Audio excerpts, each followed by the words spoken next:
살아계신 하나님 아버지, 감사와 찬송과 영광을 올려드립니다. 오늘도 저희들의 생명을 연장시켜 주시고 새날 주시고 건강 주시고 하나님의 은혜의 보좌 앞으로 저희들의 발걸음을 옮겨주시며 찬송과 기도와 말씀을 전하고 들을 수 있는 예배하는 자리에 저희들을 있게 해주시니 인도해 주시니 아버지 감사합니다. 아멘. 아버지 하나님, 오늘 하루를 새날로 주셨으니 오늘 하루 저희들이 살아갈진데 하나님 앞에 예배하며 기도하며 말씀을 전하고 들음으로 시작하오니 오늘 하루 가운데 하나님의 말씀에 순종하며 하나님의 뜻을 이루어 드리려고 힘쓰고 애쓰는 하나님께서 감화감동하신 그 마음을 이루려고 힘쓰고 애쓰는 오늘 한 날이 되도록 주님 은혜 내려 주옵소서. 아멘. 아버지, 저희들의 마음속에 저희들의 이 마음의 머릿속에 있는 세상의 염려와 걱정과 근심을 하나님 앞에 다 맡기게 해주시고 하나님께서 저희에게 주시는 평안과 기쁨과 감사가 넘치는 그런 오늘 한 날이 될 수 있도록 주여 은혜 내려 주옵소서. 아멘. 한 영혼 한 영혼 위에 이 시간 임마누엘로 함께하여 주옵소서. 아멘. 예수 그리스도 이름으로 축복하며 기도 올려옵나이다. 아멘. 아멘. 자, 오늘 14절부터 29절까지에서는 세례 요한의 죽음에 대한 그 과정, 그 스토리가 기록이 되어져 있습니다. 우리가 지금 읽었고 또 아시는 분은 아시는 대로 세례 요한이 죽게 된 이유는 한마디로 말하면 바른 말 하다가 그리고 해야 할 말을 하다가 죽었어요. 우리도 이런 선택을 할 때가 있을 겁니다. 안 해도 돼. 굳이 내가 말을 하면 죽음까지는 아니더라도 저 사람이 날 싫어할 텐데 분위기 어색해질 텐데 이걸 꼭 얘기를 해야 되나? 이런 경우에 처하는 경우가 없지 않아 있을 겁니다.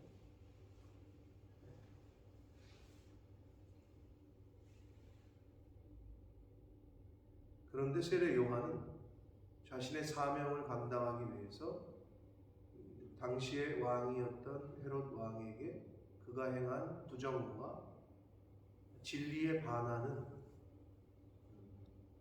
행동에 대한 것을 얘기를 했다. 그건 잘못된 것이다. 지금 우리가 읽은 대로 헤롯 왕이 자신의 동생의 아내를 취했어요. 동생이 죽은 것도 아니니까 그랬겠죠. 본래 구약의 율법에서는 형사 취사죄인가요? 한문으로 그렇게 말하는 겁니다. 형이나 동생이 하여튼 가족 중에 애가 없이 죽으면 형이나 동생이 그 아내를 취해서 대를 잇게 합니다. 근데 여기서는 자신의 권력으로 힘으로 동생의 아내를 취했어요. 그래서 그것을 요한이 옳지 않다라고 말을 했어요. 그러니까 왕인데 기분 나쁘죠. 근데 여기 성경에 오늘 보면 왕도 기분 나빴지만 누가 더 기분 나빠했어요? 그 제수씨가, 헤로디아가 더 기분 나빠했어요. 19절에 보면 헤로디아가 요한을 원수로 여겨 죽이고자 했다. 근데 못 죽였어요. 죽일 방법이 없었고 자신에게는 그런 권한도 없었고 특별히 헤롯 왕이 요한을 의롭고 거룩한 사람으로 알고 두려워하여 보호하며 헤롯은 그래도 좀 분별력이 있었던 사람입니다. 자기에게 자기의 허물을 들추는 사람이었지만 의롭고 거룩한 사람으로 알고 두려워했다. 그리고 보호까지 해줬어요. 그리고 세례 요한의 말을 들으면 번민도 했지만 달갑게 들었다. 그러니까 조금 귀가 열려 있었던 것 같아요. 헤로드 왕은. 그러나 이게 주변에 누가 있느냐가 중요하다 그랬는데, 이 헤로디아라는 악한 영에 사로잡혔던 이 여자 때문에 결국은 하지 말아야 될 짓을 하게 되고 천추의 한 거리를 남기게 되는데, 오늘 본문 속에서 주시는 교훈들이 있습니다. 과연 나는 이런 상황에 처했을 때 어떻게 해야 될까? 성령의 감동, 감화를 잘 받아야 되겠죠? 자, 스토리가 이야기 형식으로 되어 있기 때문에 이 세례 요한의 죽은 이야기는, 스토리는 한 절씩 다시 한번 보면서 복기를 하고 이 본문 가운데서 주시는 교훈과 계시성을 마지막으로 한번 나누도록 하겠습니다. 14절, 이에 예수의 이름이 드러난지라 헤로드 왕이 듣고 이르되 이는 세례 요한이 죽은 자 가운데서 살아났도다. 그러므로 이런 능력이 그 속에 일어났느니라 하고, 예수의 소문이 퍼지자 헤롯은 두려웠어요.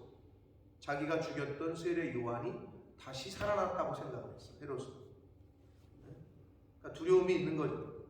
아무리 세상의 권력, 당시의 왕이면은 뭐 날아가는 새도 떨어뜨릴 수 있었겠죠.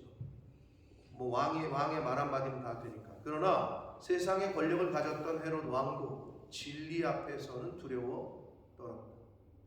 그러니까 자기가 세례 요한을 죽인 것이 찝찝하고 잘못됐다는 걸 알고 있었겠죠. 그래서 세례 요한이 다시 살아났나 보다 이렇게 생각을 했어요.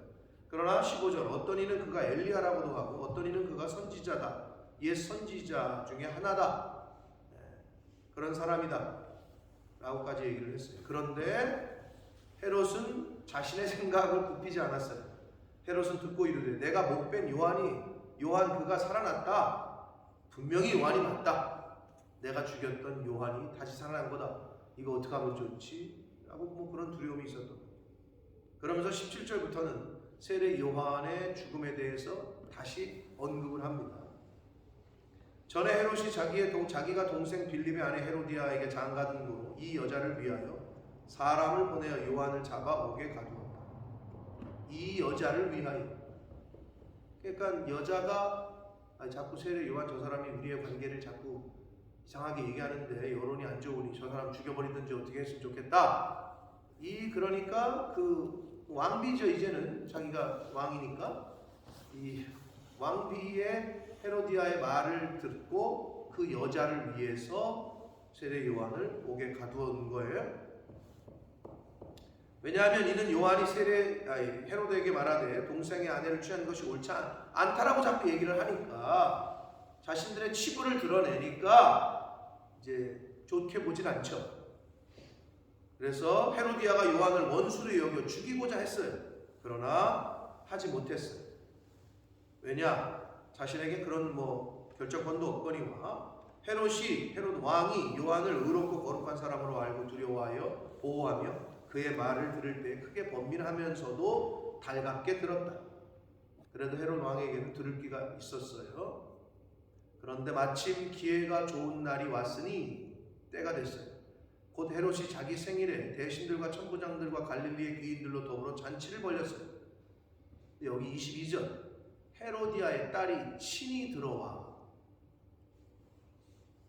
들어와라고 번역했는데 이게 어떤 뉘앙스를 줍니까? 헤롯 왕이 부른 거예요? 부르지 않은 거예요? 안 불렀다는 거지. 자기 스스로 들어왔다는 거지. 그 의미죠. 친히 들어와. 근데 헤로디아의 딸이 지 혼자 자기가 스스로 아버님의 생신이니 자기가 춤이라도 춰야 되겠다 해가 들어온 거야? 아니죠. 들어오게 된 거는 엄마가 시킨 거라는 거를 당연히 앞뒤 전후 문맥에서 알 수가 있어요. 왜? 소원을 말하라 그래. 소원을 말해봐 이랬더니 지가 말하지 않고 엄마에게 달려가. 왜? 엄마가 보냈으니까 너 가서 춤 좀 춰봐. 왕의 마음을 좀 사로잡아봐.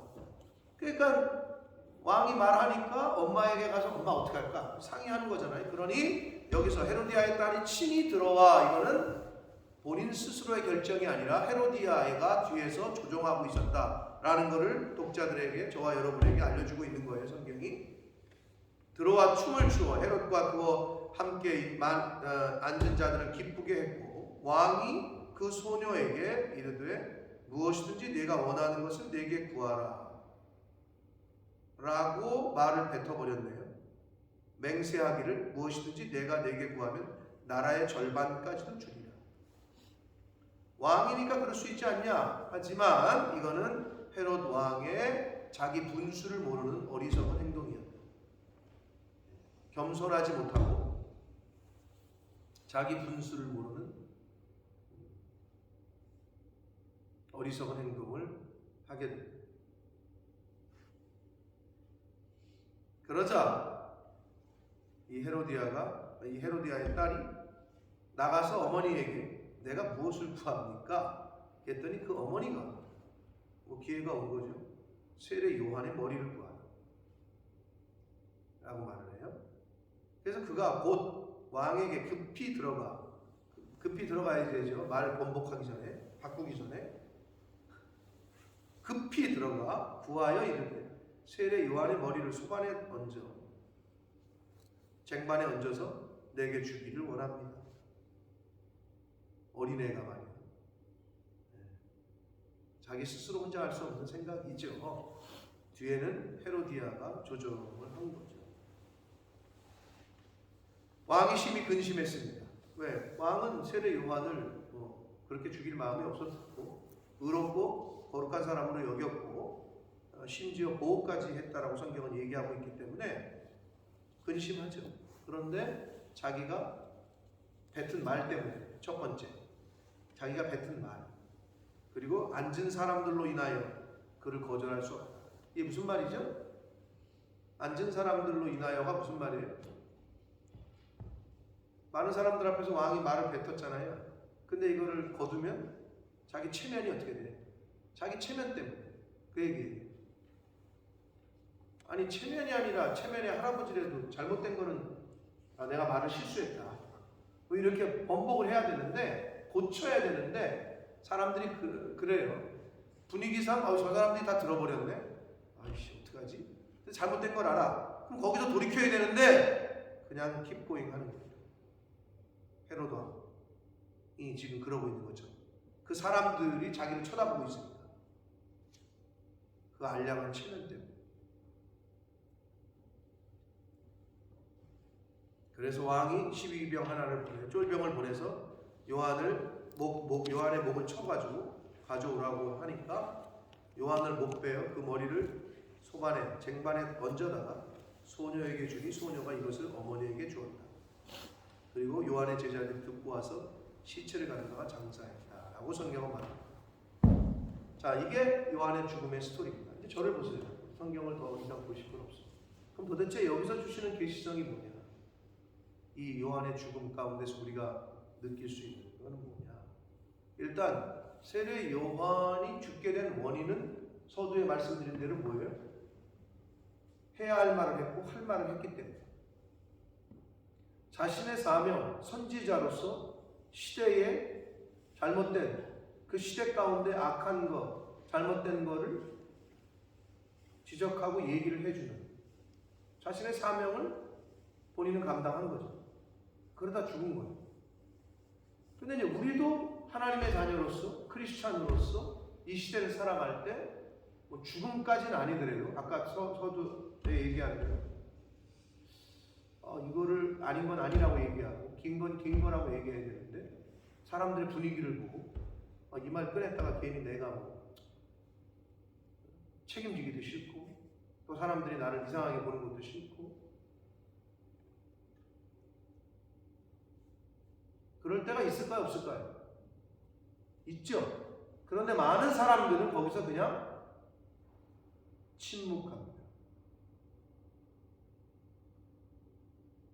그래서 악한 짓을 하는 사람도 나쁘지만 그것을 보고도 침묵하는 사람은 더 나쁘다라는 말이 있어요. 근데 그거를 개입하기가 쉬워요? 어려워요? 쉽지 않습니다. 근데 그건 저와 여러분의 선택입니다.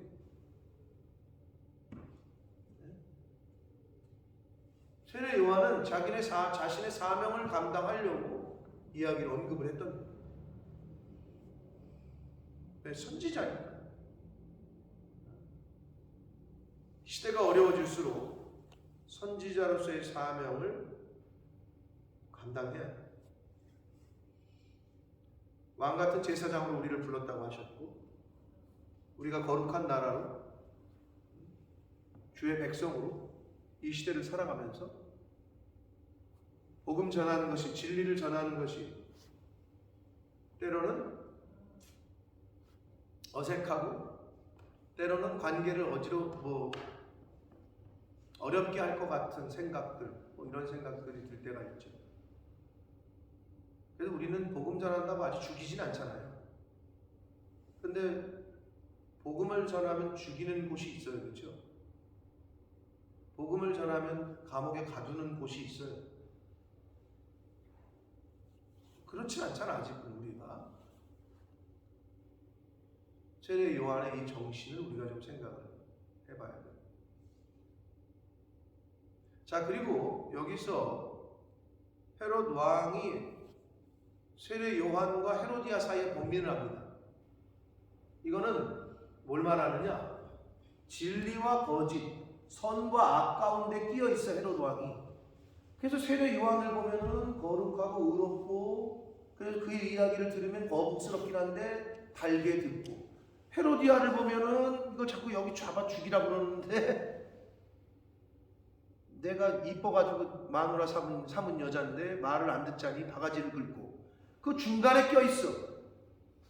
이건 뭘 말하느냐?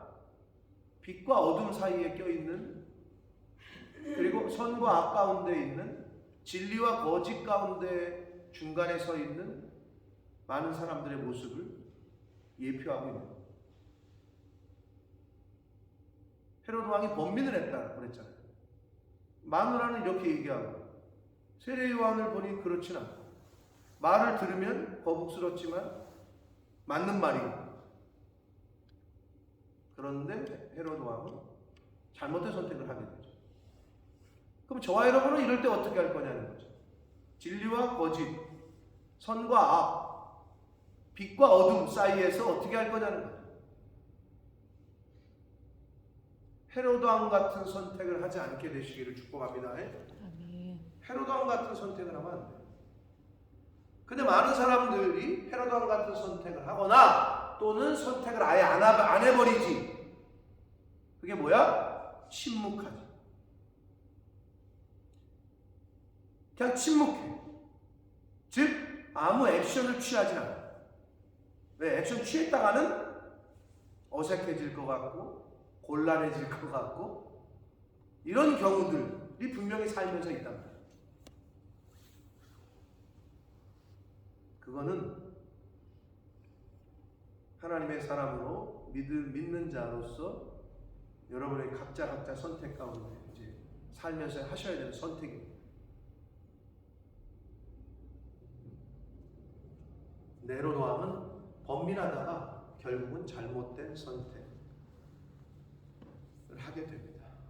물론 그 시발점은 자신의 그 교만, 권세가 하늘로부터 온 걸 모르고, 하늘 높은 줄 모르고, 나라가 집권 줄 알고 나라의 절반까지로 주겠다, 원하는 대로 다 말해라, 다 들어주겠다, 이런 교만 때문에, 그리고 체면 때문에, 자신의 그 알량한 체면 때문에 세례 요한을 죽이는 게 되는 실수를 범하게 됩니다.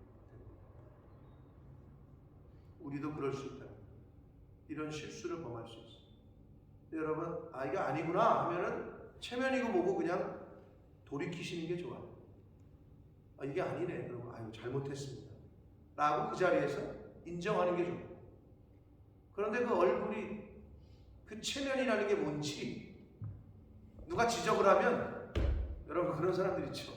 분명히 잘못한 거야. 그래서 누가 얘기를 해. 그러면 잘못했다고 인정을 해야 되는데 오히려 큰 소리를 쳐. 왜 큰 소리를 치는 거죠? 부끄러우니까. 왜 오히려 더 못 묻은 개가 못 묻은 개를 저거 한다고? 왜 그래? 그 체면 때문에. 그 속에 있는 자아를 꺾기가 싫은 거예요. 그러니까 분명히 잘못했는데 오히려 큰 소리를 내는 거예요. 많은 사람들이 그래요. 그런데 거기서 겸손하게 회개하고 잘못을 인정하는 것이 진정한 진리가 있는 사람의 모습입니다. 세례 요한은 헤로드 왕은 세례 요한과 헤로디아, 빛과 어둠, 진리와 거짓, 선과 악, 이 중간에서 범민하다가 결국은 잘못된 선택을 하게 됩니다. 자, 그 다음에 헤로디아가 왕비였어요. 헤로디아라는 왕비의 견주는 대비되는 또 다른 왕비가 있죠. 성경에 누구죠? 에스더죠. 에스더와 헤로디아. 자, 똑같은 왕비였어요. 그런데 에스더는 민족을 구원했어요. 그런데 헤로디아는 살인자가 됐어요. 하나님의 선지자를 죽이는. 왜 그래?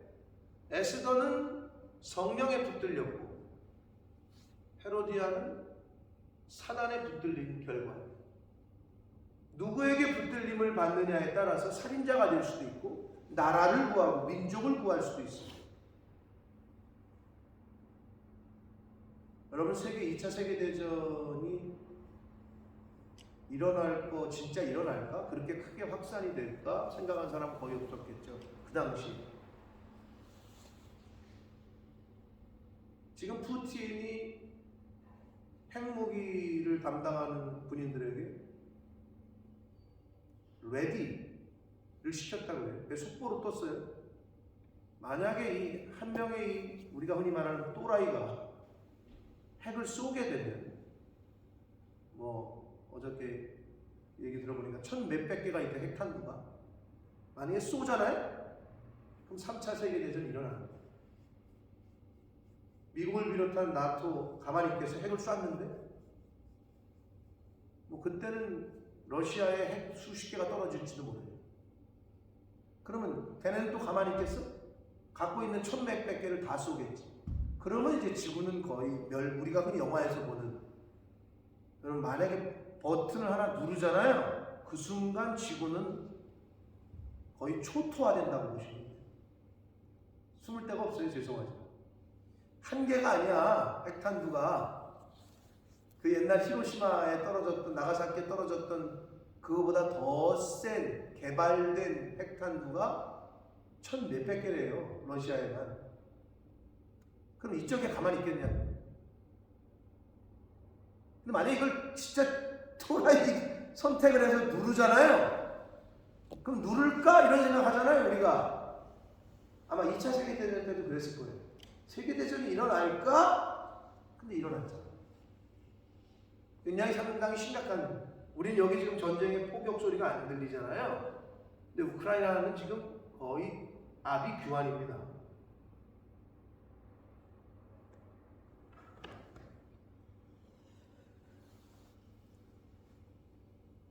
정말 기도해야 될 때고 하나님의 은혜를 구해야 될 때. 근데 만약 그 러시아 우크라이나 전쟁이 3차 세계대전의 시발점이 되는 것이 성경에 말하는 아마겟돈 전쟁의 시작이라면 우리가 막을 수는 없겠지. 그게 하나님의 때라면 막을 수는 없어요, 우리가.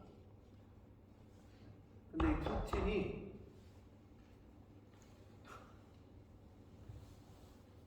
지금 하여튼 좀 정신 이상일 것 같은 그런 판단을 할까봐 지금 약간 두려운데, 그래서 곳곳에서 여러 사람들이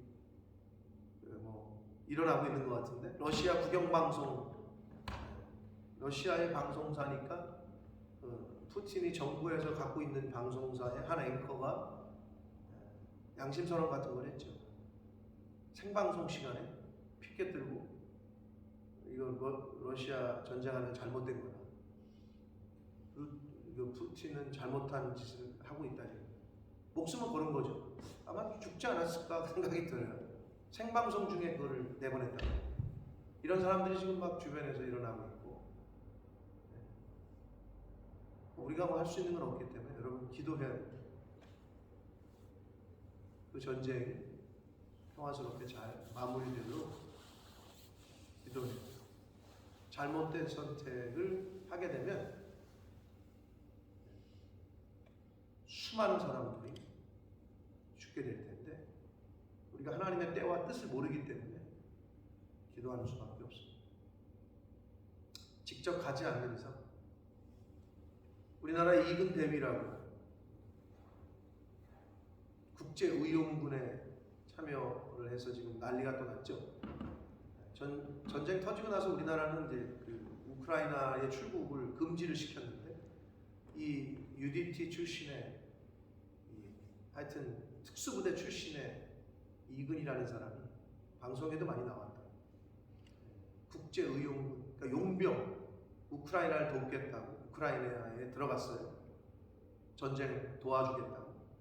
그래서 실제로 나라에서는 뭐 법을 어긴 거니까 가지 말라고 했는데 갔으니까 여권을 무효화하고 이거 저거 해야 된다. 그랬더니 한쪽에서는 야, 저렇게 가지는 못할 망정, 도와주지를 못한 망정 여권을 무효화하고 뭐 그러면 어떡하냐. 지금 또 이것 때문에 막 첨예하게 대립이 되어 있는 상태. 그런 사람도 있고, 또 우리 교회에 오셨었던 송솔나무 있죠? 플루리스트 송솔나무, 이 친구가 지금 우크라이나에 가 있어요.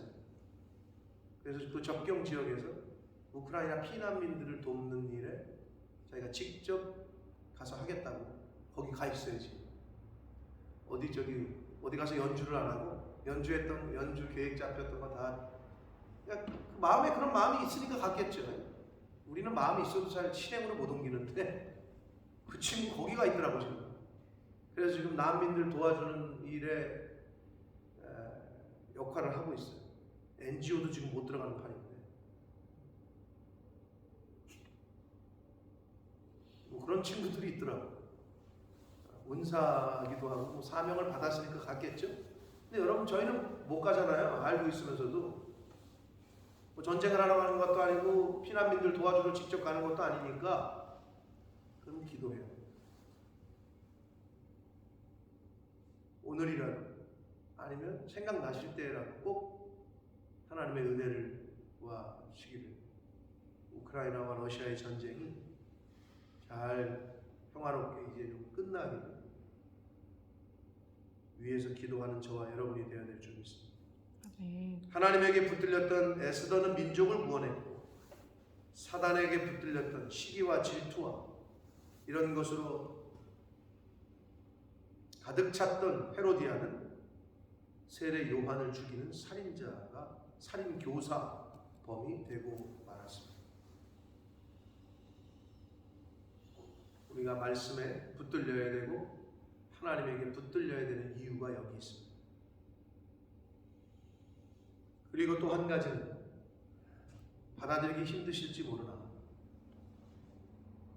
세례 요한, 예수 그리스도의 길을 예비했던, 예수 그리스도의 초림을, 메시아의 초림을 예비했던 선지자였고 그 역할을 잘 감당을 했는데 그의 결국은 목 잘려 죽는 거예요. 도대체 이걸 어떻게 받아들여야 되느냐. 우리가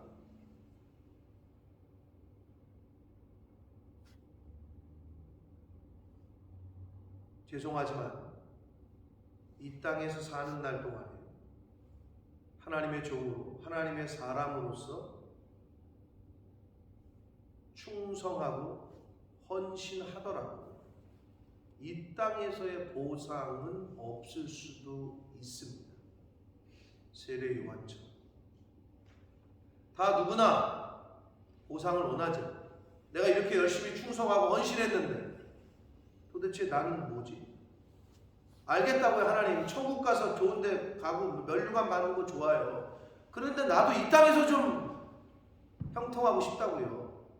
이게 당연한 사람들의 마음 아닙니까? 그런데 죄송하지만 세례 요한의 모습을 보면 이 땅에서의 아무 보상이 없을 수도 있다라는 겁니다. 그러나 안심할 것은 아무나 세례 요한이 되지는 않는다는 거. 그러니까 조금 안심하셔도 됩니다. 무슨 말이냐? 예수 그리스도의 메시아의 초림을 예비했던 세례 요한이에요. 그럼 우리는 이 가운데에는 예수 그리스도의 재림, 세컨드 커밍, 재림을 예비해야 될 자들도 있어요. 제2의 세례 요한이 있겠죠. 누군지는 모르지만 하나님의 사람으로 예수님의 재림을 예비하는 자로 주의 제자로 복음의 증인으로 살아. 그러나 이 땅에서는 보상이 없을 수도 있다 라는 것을 세례 요한의 죽음을 통해서 사실 보여주고 있어요. 그래도 아멘이십니까? 그래도 이 땅에서 좀 보상을 받아야 되지 않나 뭐 이런 생각이 드세요? 이제 거기까지 못 나가면은 제2의 세례 요한은 아닐 가능성이 큽니다. 그런 마음이 안 드시는 분들은 제2의 세례 요한은 아닐 가능성은 커요. 그러나 분명히 알 것은 이 세상에서의 어떤 보상은 없을 수도 있다. 믿는 자들. 아니 세례 요한 그냥 죽잖아요. 그러나 이 죽음 자체가 뭐 징계 아니고 그리고 벌 받은 건 아니란 말이에요. 그럼에도 불구하고 우리 믿는 사람들은 이 땅에서의 보상, 이 땅에서의 형통함, 이 땅에서의 어떤 뭐 이런 걸 기대하잖아요. 저만 그런가? 저와 여러분이 하나님의 자녀로 복음의 증인으로 주님의 제자로 이 세상을 살아가실 때 거기까지 좀 지경이 넓혀지셔야 돼요. 세상 사람들은 뭡니까? 세상의 논리는 뭐예요? 기브 앤 테이크 아니야. 하나 줬으면 하나 가지고 우리가 줘야지. 우리는 아니잖아. 하나님과의 관계에서도 기브 앤 테이크예요. 거리에 사업하는 게 아니잖아요. 그죠? 이미 주신 은혜가 너무 크고 이미 받은 은혜가 커서 감사해서 우리가 주의 뜻대로 살려고 노력하고 애쓰는 거잖아요. 생명을 연장시켜 주시는 거, 건강을 주시는 거, 이 땅에서 살 수 있게 뭐 일할 수 있게 사업할 수 있게 그거는 뭐 덤으로 주시는 거니까 우리는 그것에 감사해서 생활해 가는 거잖아요. 목적이 그게 아니잖아요. 아파트 매체가 목적이 아니잖아요. 통장에 돈 100억, 200억 있는 게 우리 목적이 아니잖아요. 그러면 그거는 이제 차치하고 내가 남은 인생을 어떻게 살아가야 될 거냐 했을 때 이 땅의 것에 자꾸 연연하지 말라는 거죠. 세례 요한의 죽음을 통해서 우리 믿음의 후배들에게 주는 교훈은 뭐냐? 그럴 수 있다는 거죠. 그렇게 열심히 충성하고 봉사하고 하나님 뜻대로 살려고 하다가도 그렇게 갑자기 데려가시거나 목 잘려 죽듯이 그런 일이 보여지더라도 아니 세례 요한도 주의 길을 초림을 예비했던 세례 요한도 마지막이 그랬다니까. 근데 우리가 기대했던 마지막은 아니잖아. 광야에서 그냥 메뚜기 석청만 먹고 초림을 주의 오실 길을 예비하라고 그 선지자를 아니 이렇게 죽이셔? 이건 뭐지?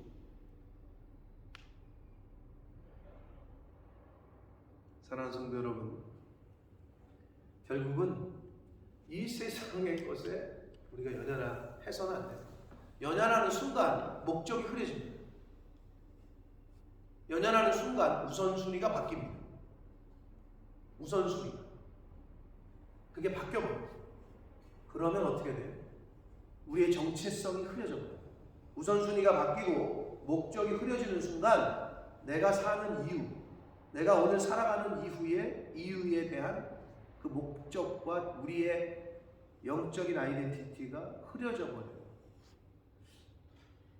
그럼 세상 사람들이 볼 때도 아니 너 교회 다닌다고 그러지 않았어? 이런 말을 듣게 되는 거죠. 너는 이런 거 뭐 하면 안 되는 거 아니야? 이런 소리를 저쪽에서부터 듣게 되는 거죠. 우리의 정체성, 우리의 색깔이 흐려지는 순간. 사랑하는 성도 여러분, 오늘 이 세례 요한의 죽음을 통해서 주시는 계시성과 교훈 속에서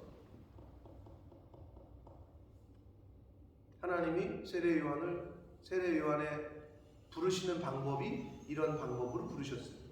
어떠한 방법으로 우리를 부르실지는 모르겠어요. 그러나 여러분 잊지 마십시오. 기독교인들에게서의 죽음의 이유는 오직 한 가지. 하나님이 부르신.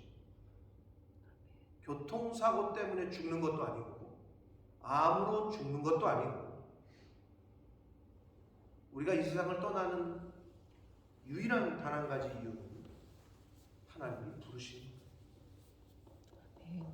그러므로 부르시는 그날까지 우리의 목표를, 표대를 똑바로 쳐다보고 나의 정체성을 흐려지지 않도록, 잃어버리지 않도록, 우선순위가 바뀌지 않도록 그런 신앙생활을 저와 여러분이 이 땅에서 하시게 되시길 축복합니다. 그럴 때 여러분이 그렇게 애지중지하고 살아가는 여러분의 자녀들 또한 하나님께서 친히 인도하시고 키우시고. 왜? 자녀는 하나님의 기업이기 때문에 그렇습니다. 기도하겠습니다. 살아계신 하나님 아버지, 감사와 찬송과 영광을 올려드립니다. 아버지 감사합니다. 오늘도 생명을 연장시켜 주시고 복된 새날을 주시고 하루를 시작하는 이 아침에 새벽에 내가 너를 도우리라 하신 말씀을 의지하여 이 아침에 아버지 집에 나와 하나님께 찬양드리고 기도하며 말씀을 전하고 들을 수 있는 은혜를 주셔서 아버지 감사합니다.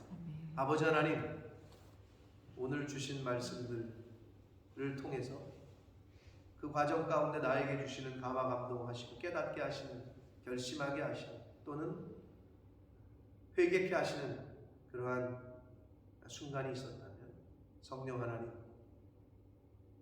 회개의 영을 부어주시고 진리의 영을 부어주시고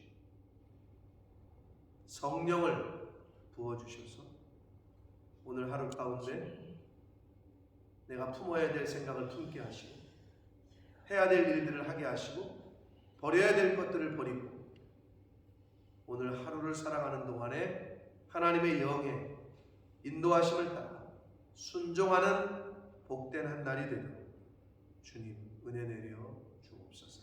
아멘. 예수 그리스도 이름으로 축복하며 기도드립니다. 아멘.